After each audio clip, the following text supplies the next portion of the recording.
Hello and welcome to Jolineknitsalot. This is my show about knitting and crafting and the things I get up to here in Edmonton, Alberta, Canada. How are you doing? We are mid-June. We've had a cool and rainy spring. I don't know about you, where you are, but today I've decided to wear for you my finished object. This is my Roman holiday tank. I'm going to show pictures of it here, or here, so you can see what it looks like on me.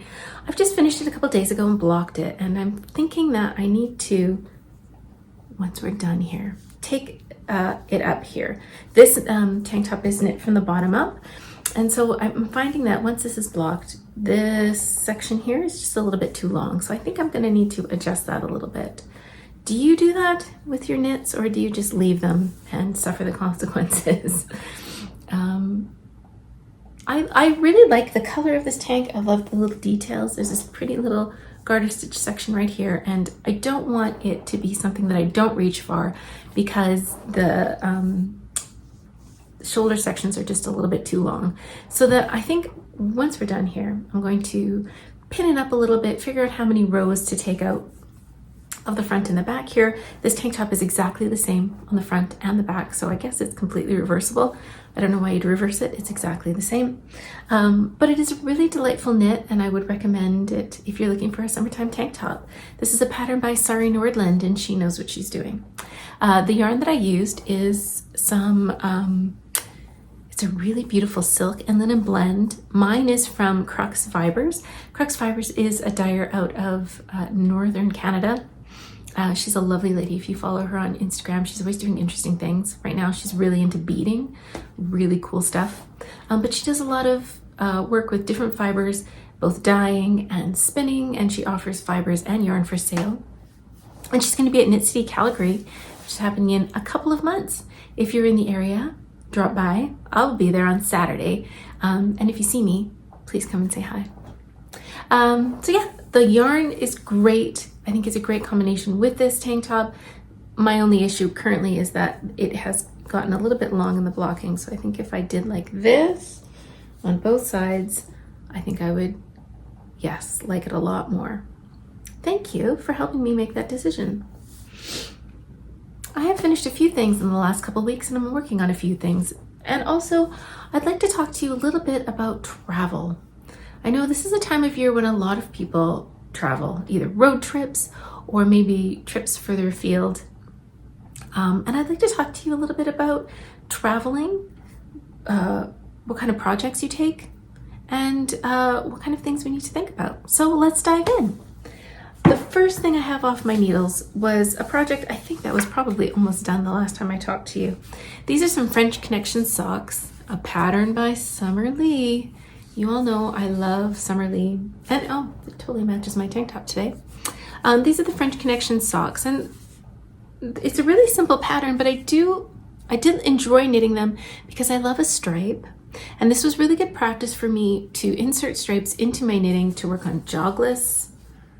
Which side is the jog? I think this is the side with the jog or jogless jog. So working on getting your stripes looking good in the round and then carrying yarn in the inside. This was a really fun project. I think I would knit these again. I think they're really cute. I used some Tweedy yarns. The main color, this pale blue, is some Knit Picks Stroll Tweed. And I used less than one ball. In fact, I think I used about 40 grams because I remember weighing my leftovers and there was only about 10 grams left. So I used about 40 grams of this light blue color, and then I used some leftovers. This is some tweed yarn from Polka Dot Creek in their frost color. But you could use whatever yarns you have. I don't think I used that much of this frost. I probably used less than 20 grams to do the stripes on both socks. Super cute. They're not very tall. I think I did the leg about 3.5 inches. So they're not super tall socks, but that kind of works for me. I like socks that aren't, sometimes I like longer socks and sometimes I like socks that aren't too crazy long. And these ones fit the bill. So those are off the needles. I wouldn't say that there's a lot of fancy things, but these socks did offer me a chance to practice working on jogless stripes in the round. So if that's something that you're interested in or struggle with, I suggest that pattern. But of course, it's from Summerlee's book, The Sock Project, and you all know that I have a passion for that book, and I'm working my way through all of the patterns that interest me in that book. I won't be knitting all of them, but I'll be knitting a lot of them. So that's another one off the needles. The other thing that I have finished in the last couple of weeks is my June socks. At the beginning of, actually I would say at the end of last year, I went through my sock yarn stash. Boy, that took a little while to get that sentence finished. And I selected a skein of yarn for every month of the year so that I could knit up socks every month of the year and work through my sock yarn stash. This month, I had no idea what I was going to be picking, and it turns out to be some Wool Baron self-striping sock in her sturdy sock base, and this is called She Can Cuss Like a Sailor. Kind of reminds me of a friend of mine who will be getting the leftovers of this yarn. Really pretty sock yarn. I picked up some leftovers of some Knit Pick Stroll that I used to make my Scandyland socks. This beautiful pink, which is a dogwood heather color, and I used it for the heels, cuffs, and toes, and then I just striped. I will say that the heel I used on this sock is one that I like a lot better than the short row heel, and this is the Butterfly Heel by K.F. Jones. You'll find it in a number of her patterns. My favorite pattern of hers that I have been knitting is the Fairground socks, and it features this heel. It is not a short row heel, but it does the same thing as a short row heel in the sense that you can stick it into your knitting at any point. I like it for self-striping yarns because you stick it in, you knit it, and then it doesn't interrupt your striping pattern. So if you look here, all of these stripes are the same width, nothing has changed. So this heel that you can pop in at any point is really, really lovely. And the thing I like about it is if you can see where the yarns, right here, this line here, in a short row heel, I find that there's like often little gaps here. The way that this heel is constructed uses increases and decreases. I don't want to give it away because it's a paid for pattern, but it creates a really lovely line with no holes. And then I picked up stitches in the corners and I didn't have holes there either. Highly recommend. If you're on the market for a new heel that you can just pop into your knitting, I'm gonna try this on my foot just to see. Oh, and then we can see if I can do acrobatics. I have been doing yoga today. I have a relatively high instep. Here it comes. And I find that these socks, oh, this could get dangerous. Whoop, fit really well across my instep. There's the heel in action. Really nice. Okay, so I didn't expect to be modeling socks today, and yet there we have it. Ooh. So another pair of socks off the needles. These were super quick. I mean, it's just a lot of stockinette with some interesting bits when you get to the heels and the toes, but I am really happy with that heel, and I'm glad that I thought to stick it in. I think it works really, really nicely, as I said, with self-striping yarns, and I need to remember to use it more often. Instead of maybe an afterthought heel, which also works nicely, but this one I can knit in, and it's a little less tedious. Not that I mind an afterthought heel, but having to pick up all those stitches and then cut your knitting is just another sort of step. Whereas if I use the butterfly heel, you just knit your leg as long as you want it, and then you insert the heel there, and then you can keep knitting. So I may be doing that again. And those are all of my finished objects for this episode. Now I have been working on a couple other things that I'd like to share with you before we get into travel knitting. I showed you last time my very, very modest start to cross stitch project, and I have done considerably more work on it. I've been working on a series of cross stitch pictures, which sort of describe a murder mystery. You can see the first one here, and the second one is just off camera over here. This is the third one, and it's called Gloria's Greenhouse, and I finished a fair amount. There it is. Now again, as with all of my cross stitch, or really any of my projects, this is not perfect. There are definitely mistakes. But having said that, that doesn't really bother me. It is quite a full pattern, and there's a lot going on. There are 3 little cards of colors. Each, I would say that these 2 sections use about 21 different colors, which is quite a bit. Some colors you use very sparingly, and some colors you use more, like this blue kind of framework of the greenhouse, and then there's quite a bit of white as well. But the kits are put together, I should say that these kits, the whole series, is done by Diana Waters, who is a cross-stitch designer from Ontario, Canada. And she has done many, many kits. I've done some of hers in the past that are a little bit more straightforward, I would say. This one is more complicated, but she puts it together in a very, very concise way. There are 3 different cards with all of the colors on a card. Each color has the number written down on the card, and that corresponds to a chart in the pattern. The pattern is divided into 4 sections. So I've done the first 2. One was like here, and then the other one was here. The other 2 sections are quite a bit smaller, and it's just really the flooring, which will fill in this section here. And that will use fewer colors for sure. I think maybe only 4 or 5, and will be a little less demanding. So I think I've got the hard part done. They're very clearly laid out. You have all of the materials that you need, including, in this case, some beads. So if you can see here, in this watering can, there's a little necklace.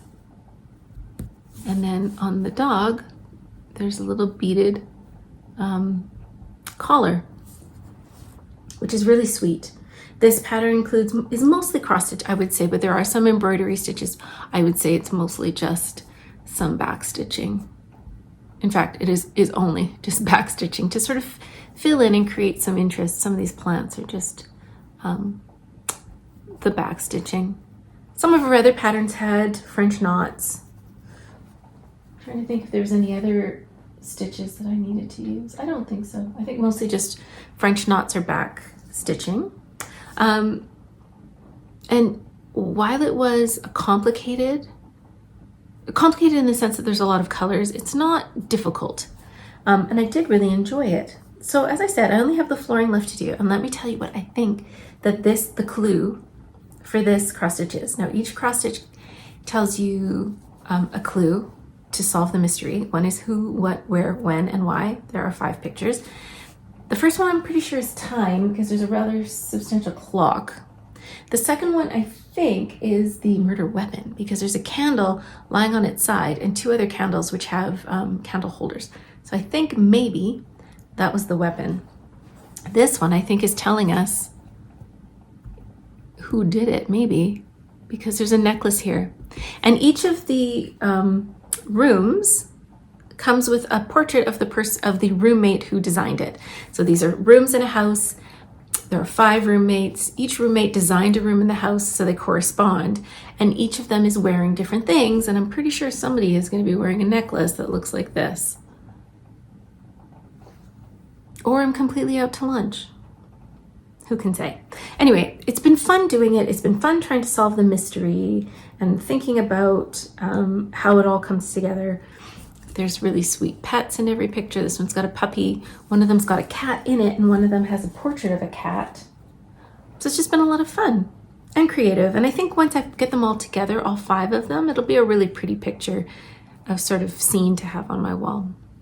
Once I finish the bottom flooring here, at some point I will do the portrait of Gloria that goes with this picture. So they'll all hang together once I have them finished. In the end, I like to finish these off by giving it a wash and then putting it back in the frame. tucking in the ends on the inside, and then covering the back with some felt. Let me know if you're interested in my process. It's not fancy. I don't do a lot of intricate things. I feel like it just finishes the backside a little bit and allows it to be hung on the wall, so that it's not scratching on the wall. It's sort of protected, and all of the threads then are also protected on the inside.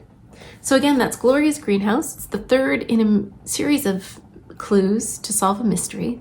And these are done by Diana Waters. If you're interested in these cross stitches, you can find a link in my show notes below. I find her kits pretty reasonably priced, and they all include, as far as I know, they include free shipping, which is really nice. So once I finish this one, I'm going to be having to order the fourth room, which I think is the kitchen, and there's blood. So that's exciting when it comes to solving this murder. I only have one knitting project on the needles right now because I have just recently finished a couple things. So I'll just show you what I've been working on yesterday as I was watching a rather disappointing hockey game. I started making an Eileen bag. The Eileen bag is my market bag of choice. I have made several of these bags, and I have them distributed in all of our vehicles so that when we go to the store, there's a shopping bag available. I find I can put a lot of things in it, and these bags have been through a lot, and they're doing just fine. So I'm using some leftover, let me see if I can find it for you. I'm using some leftover yarn. This is leftover from a project that I finished earlier this spring, the Florence bags, which I'll pop a picture in here so you can see. But I had a fair amount of this yarn left. It is yarn by Sadness Garn. It is a Norwegian yarn, and it's called Tynn Line, which I think means thin linen, I'm guessing. This is a linen and cotton blend. 53% cotton, 33% viscose, 14% linen, from Norway. And yeah, I'll be washing this in the washer and dryer. I'm not going to be too precious about these bags because they're meant to be used. And the ones that I have really softened nicely because most of them are cotton or a cotton linen blend. This is probably one of the drapier yarns that I've used, probably due to the viscose. And the Eileen bag is a free pattern. If you're looking for a market bag, I totally recommend you go check it out. I've knit it several times and I find them really useful. It starts with a rectangle of stockinette stitch. I used more stitches and more rows than the pattern calls for. So I think the pattern says to cast on 40 stitches and I did 50. It says to knit 25 rows and I did 34. I don't know why, it just seemed like an appropriate size. So that's the base of my bag right there. Then you pick up some stitches in the round, you knit a little bit of stockinette stitch, and then you start with a very simple eyelet pattern, lace pattern.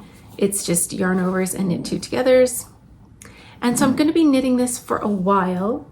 I've used up about a third of my yarn. I've just finished the ball last night, as you can see. And I have two more sort of odd balls that I have left over from my bag project. And I'm going to try and use up as much as I can. The strap, well, within reason, I don't want a really ridiculously shaped bag, but I'm going to be doing quite a bit more of this knitting section. I find that the longer the lacy section is, the more stretchy, the more I can fit in my bag. So I'm hoping to use up most of this in this yarn over section. And then there's some ribbing at the top and one strap. The strap, I think it's knit one. I'm not sure what the pattern says, but I'm pretty sure that what I do is I knit one and then I slip one with yarn in front, and then I knit one and I slip one with yarn in front, which is essentially making like a double knit fabric, but it allows it to be it allows it to not have a lot of give. It makes it quite a firm strap. So I think I'll do what I have done in the past, which is knit one, slip one with the yarn in front, knit one over 25 stitches, and that makes a really lovely strap.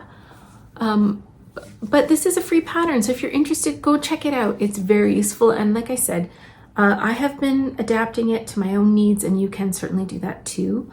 I have knit this out of mostly like a fingering or a sport weight yarn. You could use heavier, but then the bag becomes a bit bulkier, and I do prefer a slightly thinner weight yarn for these shopping bags.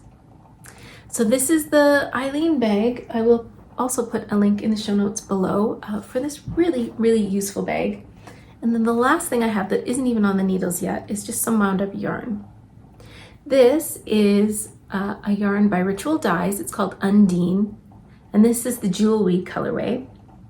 This is the same yarn I used to make my Flipside tee, which I will insert a picture here, or here. I really like that t-shirt. And it's been through the washer and the dryer, and the gauge has firmed up a little bit. Still love it, but I've measured my gauge after it's been washed and dried, and I will be using that gauge to inform the project that I knit with this yarn. I'm going to be knitting the Rowdy tank. This is a tank. Oh, I can't even think of the pattern designer. I will insert her name here. And here's what it looks like. This is just a really simple tank top. As you know, I have been working on increasing my wardrobe of summer knits, and I think once I finish this Rowdy tank top, I will have completed my summer wardrobe. And actually, once I finished it, I'll do a little slideshow of all the knits I have knit for summer this year. I have been busy. I knit a longer sleeve, sort of long sleeve t-shirt. I knit the Flipside tee. I knit this tank, and then the Rowdy tank. And that, I think, is a nice little capsule wardrobe for, well, it's not really a capsule wardrobe. They don't all go together. However, it's certainly increased the number of knits that I have for summertime or warmer weather knits, and I'm really happy with how they've all turned out so far. The Rowdy tank will be the last in this series, and I have 2 balls of this jewel weed to make a really cute little tank top. So let's talk about travel knitting. This is the season for traveling. If it's just a road trip for the day, or maybe you're going on a long trip where you're going to be doing lots of driving, or maybe you're traveling by plane or train or boat, it's always nice to have something to do with your hands while you're traveling. I like to take things that I can knit on, that aren't super taxing, that I can not really worry about messing up stitch patterns and that sort of thing, but something that I can just enjoy knitting and let grow. If I'm going on a road trip, I like to take a couple of projects. Usually it's a pair of socks and something bigger, maybe a simple shawl. In the past, I have knit blankets. One of my favorite things that I've knit is a boneyard shawl by Stephen West, which is a really simple shawl pattern, and I knit it using a self-striping shawl yarn, so that was a really fun project. This year, I'm going to be doing some travel further afield. In the last couple of years, I've done a fair amount of travel within North America, and traveling within Canada. I never worry about what I'm taking. I don't even think about changing my metal DPNs to something else, because it's never really come up. I've never had issues traveling with circular needles or DPNs, and so I've never really had to think too carefully about what I'm knitting. This summer, my family and I are going to be doing some travel, as I said, a little bit further, and we're going to be traveling light. So we're going to be taking, smaller suitcases and backpacks. Sorry, Blue, you won't be coming. You'll have a good time with us, without us, I'm sure. But this summer, I want to make sure that I have things that will pack down nicely, that will take me a while to knit, and I don't want to have to worry about my needles getting taken away at security. So my plan is to travel with some sock knitting. I am going to be using some balls of yarn. These are Knit Picks yarns. This one is Knit Pick Stroll, and this one is Knit Pick Stroll as well. One is tweed and one is not. And these are 2 50-gram balls of yarn. I can get a pair of socks for me out of each of these balls of yarn, with a very tiny little bit left over. So these 2 balls will get me 2 pairs of socks, which is a decent amount of knitting. I may or may not take in 3rd skein because I knit a lot. It's in the title. But also, you know how it is. You never want to run out of knitting. And so I'm planning on taking some yarns that pack down but give me a lot of bang for my buck. So packing a fingering weight yarn for me makes a lot of sense because this tiny little ball, 50 grams, has got 231 yards. That's a fair amount of knitting in one little ball of yarn. If I take 2, you know, that's going to be a fair amount of knitting time in these 2 little balls of yarn, as opposed to taking a bulkier yarn that's maybe 50 grams and like 80 yards. It's just going to take you more time to knit through this yarn because it's so small and you're making many more smaller stitches. So for me, sock yarn or thin yarn is the way to go. I am going to be packing one of these 2 types of needles.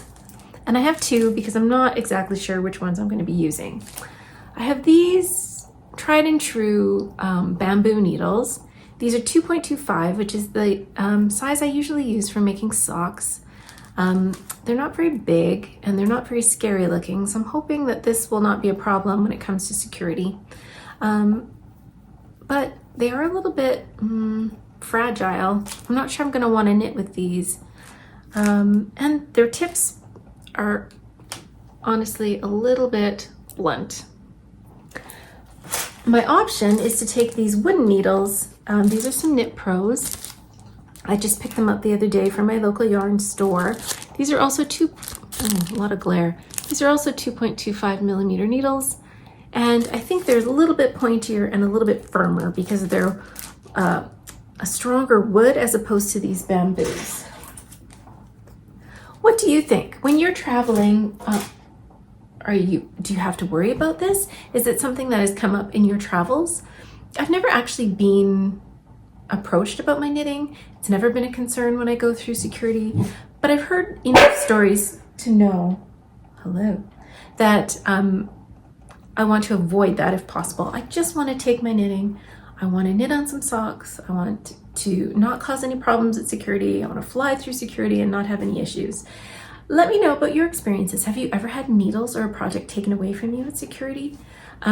Is this something that you even think about? Maybe if you're not traveling to Europe, it seems, is, depending on where you go, can be problematic. Although also heard problems with people traveling through, not problems, but you have to be aware of knitting needles if you're traveling through Mexico security. So taking your needles into Mexico, no problem.